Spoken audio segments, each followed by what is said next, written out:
Ay manobo si Hano, of course. Kagaling ne. Ne? Ane? Ne?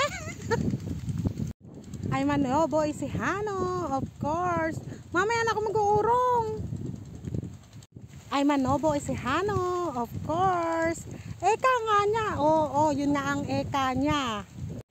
Ay manobo si Hano, of course. Ano na daw yung pinakukuha dyan?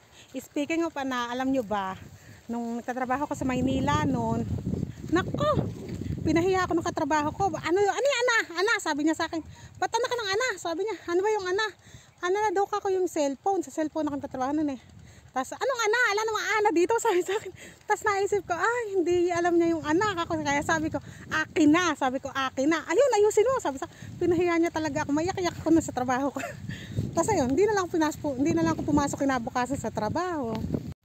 At ang pinakahuli ay manobo si Hano, of course. Maganda ako.